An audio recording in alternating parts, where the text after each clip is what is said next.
निर्मल वर्मा नई कहानी आंदोलन के ध्वजवाहक कहे जाते हैं। उनकी कहानी परिंदे नई कहानी आंदोलन की सबसे पहली कहानी मानी गई है। बात करते हैं निर्मल वर्मा की। जन्म 3 अप्रैल 1929 को शिमला में हुआ। शिक्षा एमए इतिहास दिल्ली के सेंट स्टीफेंस कॉलेज से पूरी हुई। उन्हें समूचे यूरोप की यात्रा करने का सुअवसर मिला। उस दौरान उन्होंने विदेश की विभिन्न संस्कृतियों का बारीकी से अध्ययन किया और टाइम्स ऑफ इंडिया के लिए सांस्कृतिक रिपोर्टिंग भी की। हिंदी में इन्होंने वे दिन, एक चीथड़ा सुख, लालटीन की छत, रात का रिपोर्टर, अंतिम अरण्य जैसे चर्चित उपन्यास लिखे। आपकी कहानी परिंदे, पिछली गर्मियों में, बीच बहस में, कव्वे और काला पानी, सूखा और कहानी संग्रह चीड़ों पर चांदनी, हर बारिश में धुंध से उठती धुन आदि यात्रा वृतांत और शब्द स्मृति कला का जोखिम, ढलान से उतरते हुए भारत एवं यूरोप प्रतिश्रुति के क्षेत्र में, शताब्दी के ढलते वर्षों में, दूसरे शब्दों में आदि, अंत और आरंभ इनके निबंध संग्रह हैं। इसके अलावा इनका एक नाटक भी आया, 3 एकांत। अनुवाद के क्षेत्र में भी इन्होंने बहुत काम किया और आपको न केवल साहित्य अकादमी बल्कि साहित्य के क्षेत्र में दिया जाने वाला सर्वोच्च सम्मान ज्ञानपीठ भी प्राप्त हुआ। इसके अलावा भारत सरकार ने आपको पद्म भूषण पुरस्कार से भी सम्मानित किया। अब बात करते हैं निर्मल वर्मा की कहानियों के संसार की। निर्मल वर्मा जिंदगी के अधफटे झोले में यादों का सरमाया भरकर किसी तलाश में भटकते नजर आते हैं। वे जानते हैं कि आखिरकार हर इंसान अकेला है और किसी प्रतीक्षा में है। उनके पात्र उजाड़ में बिछे बेंच पर बैठे हुए किसी नामालूम शख्सियत की प्रतीक्षा करते नजर आते हैं। निर्मल वर्मा स्मृति और अकेलेपन के बीहड़ में अपने पाठकों को बेहिचक ले जाते हैं। इनकी कहानियां अक्सर मन के कोने में छिपी उस चुप्पी के आर्तनाद को ढोने और लिखने की कोशिश करती हैं जिसे हम घनघोर अकेलेपन में अपनी शिराओं में बजता हुआ महसूस करते हैं। उनकी कहानियां अंधेरे में एक चीख है तथा अकेलेपन के अभिशाप को भोगने के लिए अभिशप्त है। वे जिंदगी से उबे हुए हैं और इस ऊब से कहीं भी मुक्ति नहीं है। उनके अधिकतर पात्र अंतर्मुखी भी हैं। लेखक की कहानियों के पात्र अपने अकेलेपन का चुनाव खुद करते हैं। जैसे जिंदगी में अकेला होना उनकी अनिवार्य जरूरत बन गई है। अकेलेपन से ऊबकर इनके पात्र क्लबों, रेस्तरां और पब में भटकते रहते हैं, किंतु यह भटकाव उन्हें किसी प्रकार की संतुष्टि नहीं देता। आखिरकार ये पात्र स्वयं से ही संघर्ष करते रहते हैं और अपने ही अंतस की गुत्थियों को उलझाते और सुलझाते रहते हैं। निर्मल की कहानियों में एक बेआवाज शोर है। इनकी कहानी आज के परिवेश के अलगाव, अजनबियत, संशय, अविश्वास, संत्रास, कुंठा और जीवन में गहराते सूनेपन को व्यक्त करती हैं। इनकी कहानियों में एक रोमानी विदेशी भूमि होती है। शराब, सिगरेट, पब और रेस्तरां इनके चरित्रों को उन्मत्त बनाने और विपरीत परिस्थितियों में पलायन करने के लिए एक जमीन तैयार करते हैं। कारण चाहे जो भी रहे हों, इनके पात्र अपने को समाज में मिसफिट पाते हैं और उससे भागते नजर आते हैं।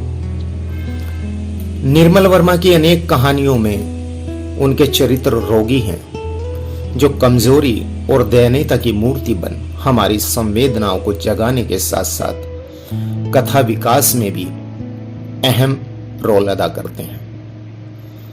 अंतर, परिंदे, दो घर जैसी कहानियों में पसरा हुआ तनाव संबंधों की अनिश्चितता का परिणाम है। अंतर कहानी में प्रेम संबंधों में अलगाव का कारण नायक द्वारा नायिका को एबॉर्शन के लिए मजबूर कर देना है।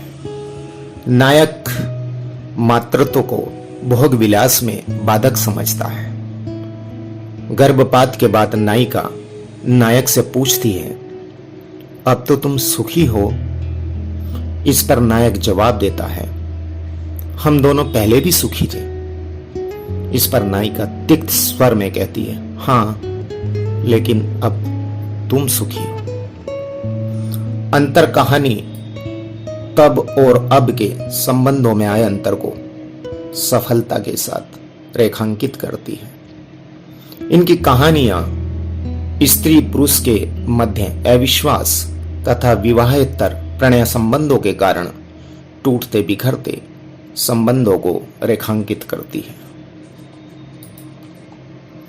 अपनी कुंठा, उदासी, उत्तरदायित्वहीनता, अवसाद आदि के कारण इनके पात्र प्रेम को निभाने में असमर्थ सिद्ध होते हैं।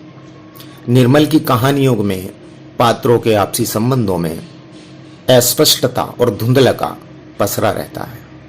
वास्तव में इन कहानियों का ताना बाना यौन सुलभ आकांक्षाओं और तनाव के इर्द गिर्द ही बुना गया है। निर्मल के सभी पात्र विवाह से छुटकारा पाना चाहते हैं। वीकेंड, अंतर, अंधेरे में समृद्धि और इसी के अनुपात में बढ़ता तनाव, अकेलापन और संवेदनहीनता मानव मात्र की चिंता है। और निर्मल वर्मा की कहानियां इसी कटु सत्य को निर्ममता से उगाड़ती हैं। अंत में बस इतना ही कहना है कि ऐसे बीहड़ और अराजक समय में, जबकि जीवन के सारे आयाम, सारे अनुशासन और साहित्य भी छद्म आकांक्षाओं, नकली सरोकारों, जटिलताओं और दावपेंच से लगातार आक्रांत है, निर्मल वर्मा की कहानियों में उपजा सन्नाटा और उसे व्यक्त करती चीख संभवतः हमें जटिलतर होते जा रहे जीवन को जीने की कला सिखा सके।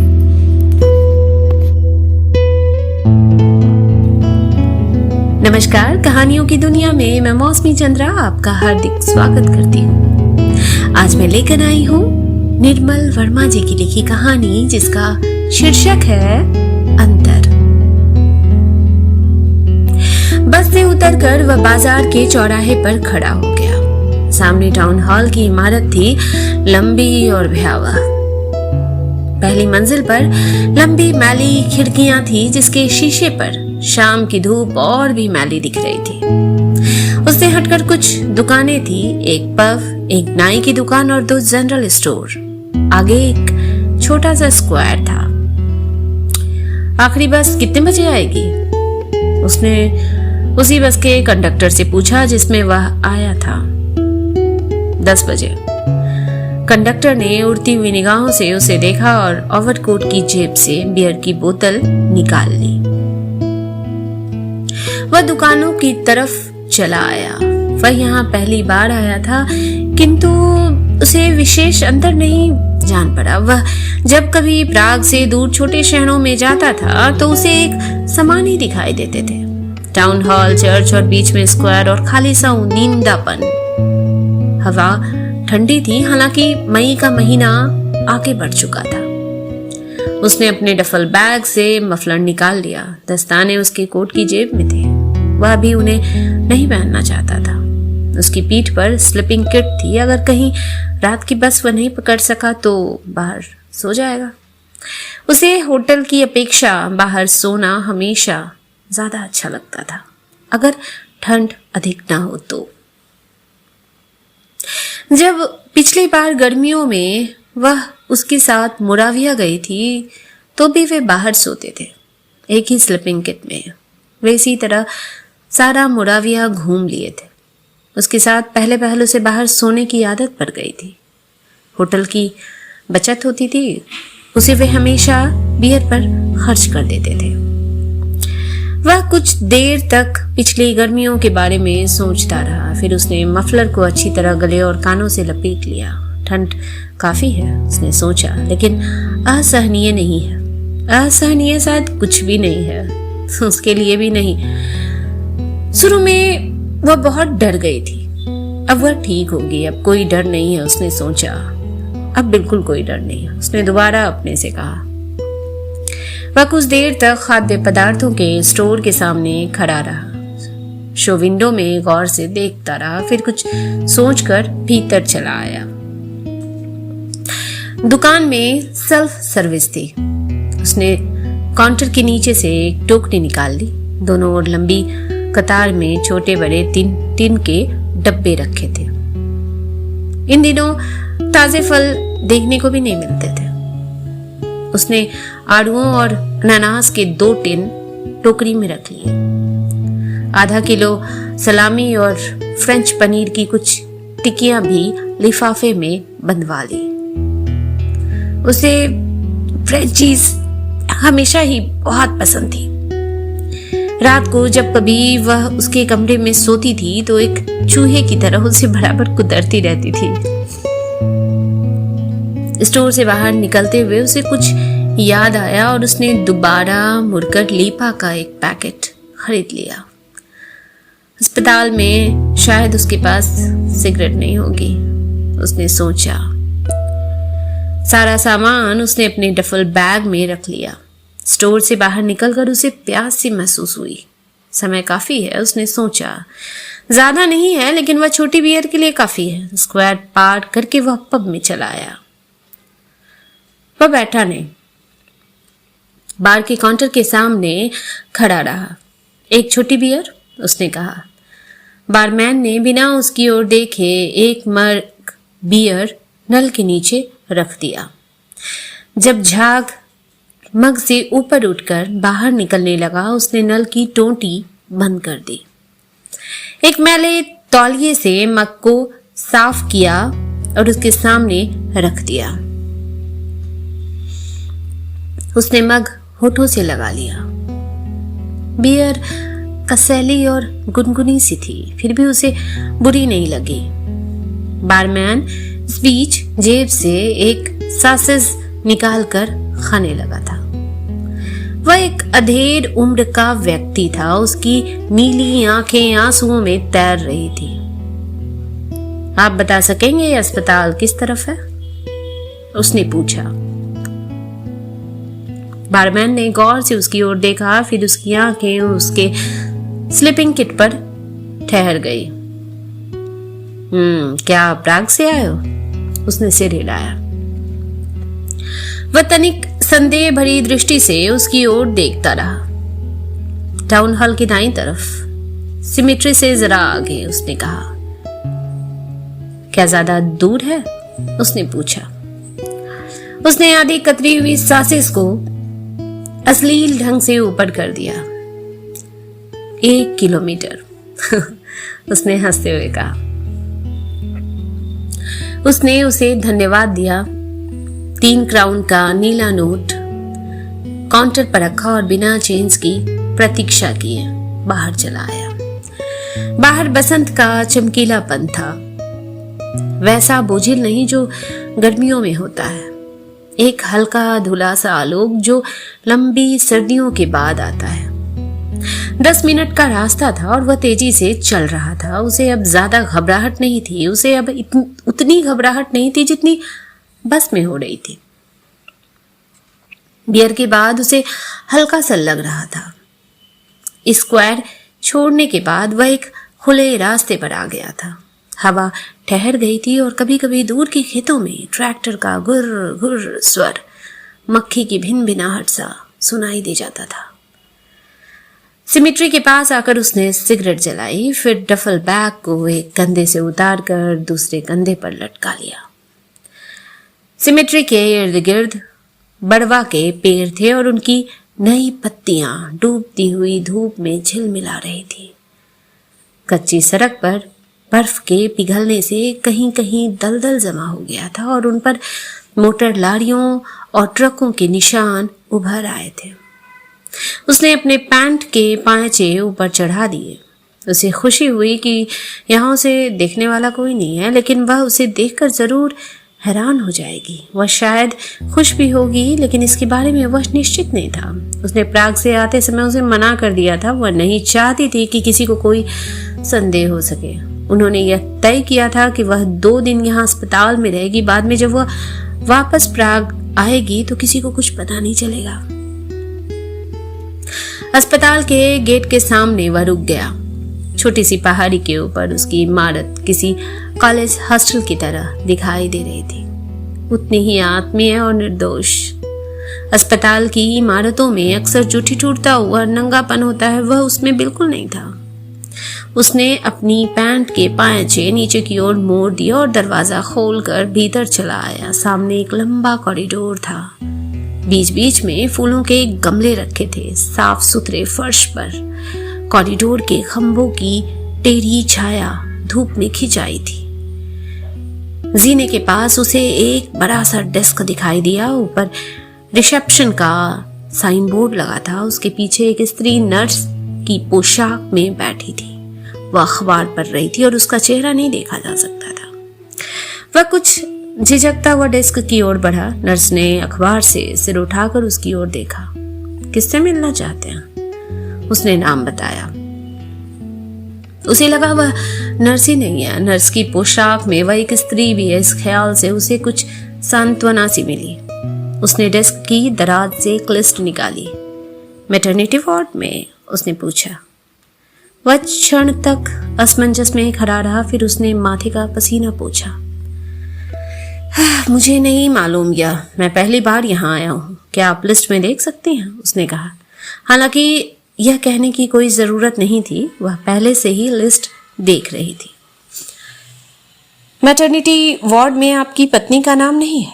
नर्स ने प्रश्न भरी दृष्टि से उसकी ओर देखा। वह मेरी पत्नी नहीं है। वह मेरी पत्नी नहीं है, उसने कहा। मेरा मतलब है अभी तक हम विवाहित नहीं हैं। उसने डिस्पैरेट होकर मुस्कुराने की कोशिश की। फिर उसे लगा कि यह स्पष्टीकरण न केवल निरर्थक है बल्कि मूर्खतापूर्ण भी। नर्स ने कुछ अजीब रूखे ढंग से उसकी ओर देखा और फिर धीरे से अपने बाल पीछे समेट लिए। आपको मुझे यह पहले बता देना चाहिए था, उसने कहा। उसके स्वर में खीज नहीं थी, सिर्फ एक ठंडी सी विरक्ति थी। उसने डेस्क के भीतर से दूसरी लिस्ट निकाल ली। एक बार फिर नाम पूछा। वह चुपचाप प्रतीक्षा करने लगा। पहली मंजिल, दाईं तरफ, सर्जिकल वार्ड। उसने सरसरी निगाहों से उसकी ओर देखा और फिर अखबार पढ़ने लगी।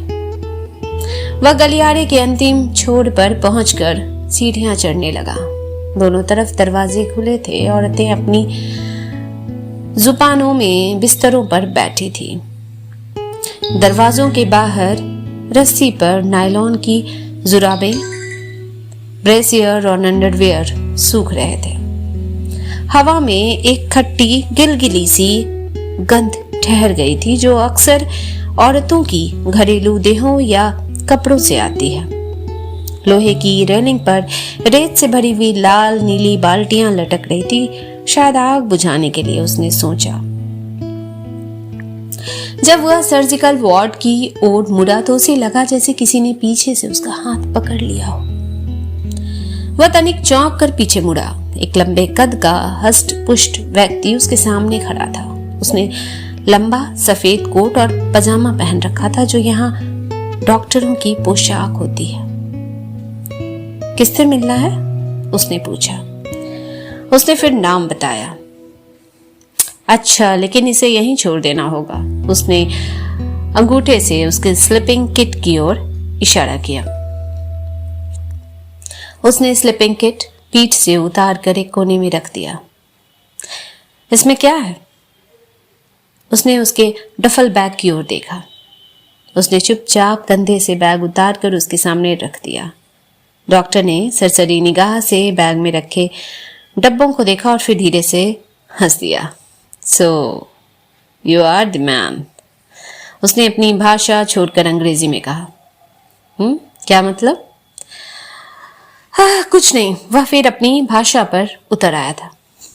बेड नंबर 17, सिर्फ 8 घंटे। वह भी बहुत कमजोर है। उसने रूखे व्यावसायिक स्वर में कहा। तुम भीतर जा सकते हो। लेकिन उसके तुरंत बाद वह भीतर नहीं जा सका। कुछ देर तक वह डफल बैग को बच्चों की तरह दोनों हाथों में लेकर खड़ा रहा। दरवाजे के पास एक खाली व्हील चेयर थी। सामने एक बड़ा हॉल था। दोनों तरफ छोटे छोटे क्यूबिकल थे और उनके बीच लंबे गुलाबी रंग के पर्दे लटक रहे थे। हर क्यूबिकल के पीछे एक मध्यम सी रोशनी टिमटिमा रही थी। हॉल के एक कोने में स्ट्रेचर पड़ा था। उस पर कुछ रुई की गंदी पट्टियां थी। शायद कोई नर्स जल्दी में उन्हें उठाना भूल गई थी। वह भीतर चला आया। स्लीपिंग किट उतारने के बाद उसने अपनी पीठ बहुत हल्की सी लग रही थी। 17 नंबर के आगे आकर खड़ा हो गया। भीतर निपट शांति थी। वह शायद सो रही थी, उसने सोचा। पहले क्षण में उसे वह दिखाई नहीं दी। सामने एक बड़ा सा बिस्तर था, बिल्कुल समतल और सफेद। ऊपर तो लंबी चादरें थी और वे बिल्कुल सफेद थी। कि पता चलाना भी मुश्किल था कि सिरहाना किस तरफ है। बिस्तर पर कहीं भी कोई उतार चढ़ाव नहीं था। एक क्षण के लिए उसे लगा वह खाली है। वह खाली नहीं था। चादर से उसका सिर बाहर आया, फिर आंखें वह उसे देख रही थी। फिर एक छोटी सी मुस्कुराहट उसके होठे पर सिमट आई। वह पहचान गई थी। उसने आंखों से स्टूल की ओर इशारा किया। उस पर दूध से भरा एक कप रखा था। तुमने पिया नहीं? उसने झुक कर कहा। बाद में, इसे नीचे रख दो। उसने स्टूल बिस्तर के पास खिसका लिया। कब आए? अभी कुछ देर पहले। उसके होठ जामुनी रंग के हो आए थे। जगह जगह लिपस्टिक की लाइन टूट गई थी। कब हुआ? उसने पूछा। सुबह। अपना कोट उतार दो। उसने अपना कोट और डफल बैग उतार कर स्टूल के पीछे रख दिया। खिड़की बंद थी। नीचे उसका सूटकेस पड़ा था जो वह प्राग से अपने साथ लाई थी। ज्यादा देर तो नहीं लगी? उसने पूछा।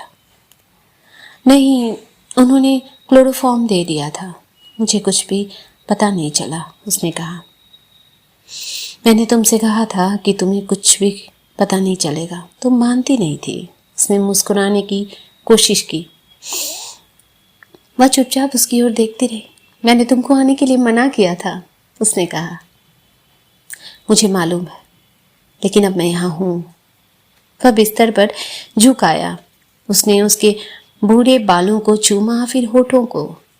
कमरे की गर्मी के बावजूद उसका चेहरा बिल्कुल ठंडा था। वह चूमता रहा। वह तकिए पर सिर सीधा किए लेटी रही। तुम अब सुखी हो? उसका स्वर बहुत धीमा था। हम दोनों पहले भी सुखी थे, उसने कहा। हाँ, लेकिन अब तुम सुखी हो। तुम जानती हो यह हम दोनों के लिए ठीक था। मैंने तुमसे पहले भी कहा था। चादर उसके वक्ष के नीचे खिसक आई। उसने हरे रंग की नाइट शर्ट पहन रखी थी। उस पर काले रंग के फूल थे।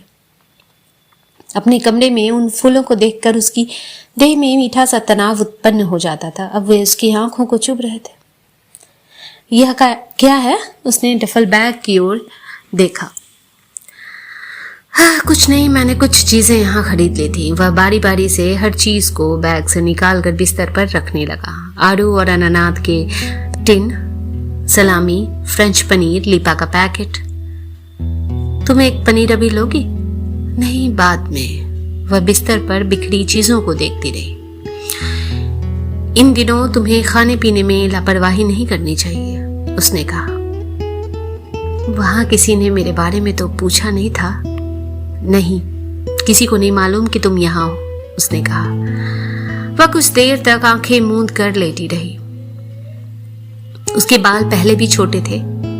तकिए पर सटे रहने के कारण अब वे और भी सिमट आए थे। पिछली गर्मियों में उसने उन्हें काले सेड में रंगा लिया था, सिर्फ उसे खुश करने के लिए। उसे ज्यादा अच्छे नहीं लगे थे। तब से वे फिर धीरे धीरे बूढ़े हो चले थे। हालांकि अब भी कहीं बीच बीच में काला सेड दिख जाता था। तुम्हें थकान लग रही है। उसने उसका हाथ अपने हाथ में ले लिया।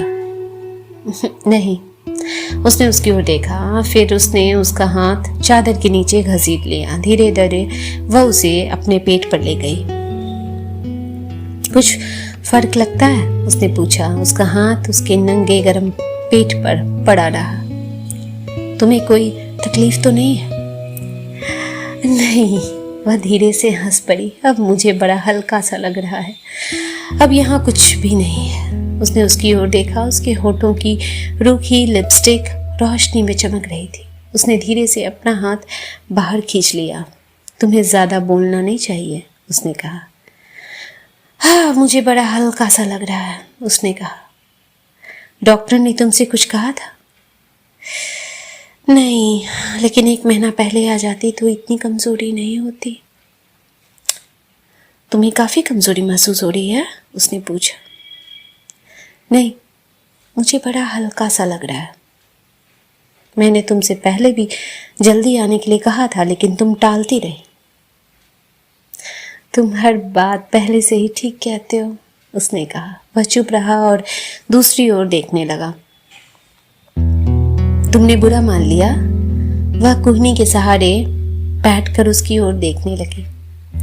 नहीं, लेकिन तुम्हें ज्यादा बोलना नहीं चाहिए, उसने उसके बालों को सहलाते हुए कहा। देखो, अब कोई फिक्र नहीं है, उसने कहा। अब मैं ठीक हूं। लेकिन तुम अब भी उसके बारे में सोचती हो, उसने कहा। मैं किसी के बारे में नहीं सोचती, उसने कहा। फिर उसने उसके कोट के बटन खोल दिए। तुमने स्वेटर नहीं पहना?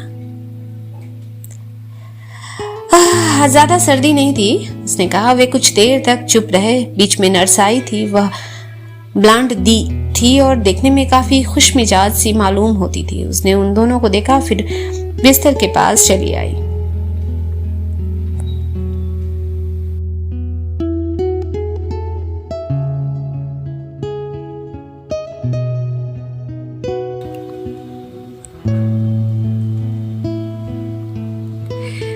तुम्हें अभी इस तरह नहीं बैठना चाहिए।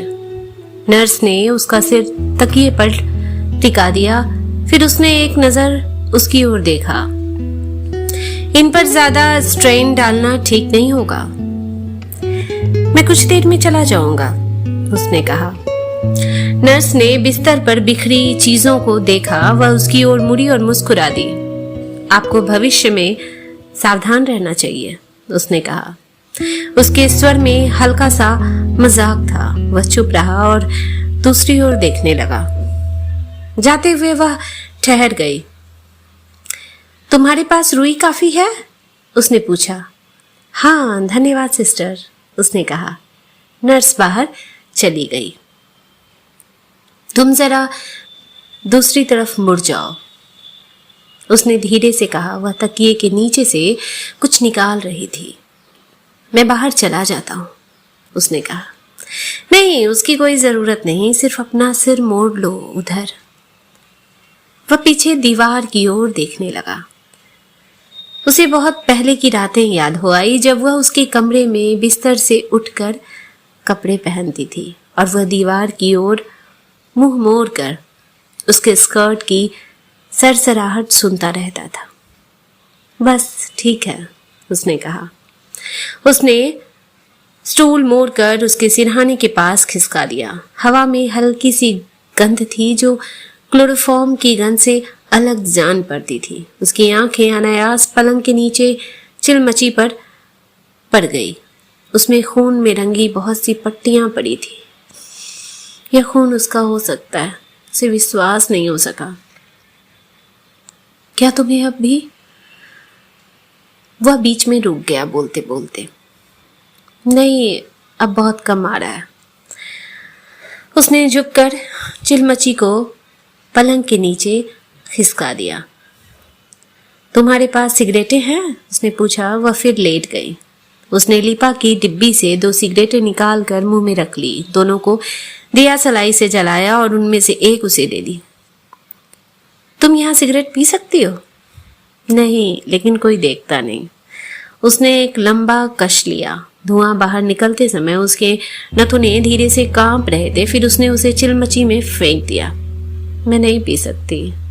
एक पतली कमजोर सी मुस्कुराहट उसके होठों पर सिमट आई। उसने चिलमची से सिगरेट निकालकर बुझा दी। सिगरेट के एक सिरे पर उसकी लिपस्टिक का निशान जमा रह गया था। तुम अब एक पनीर लोगी? नहीं, तुम्हें अब जाना चाहिए।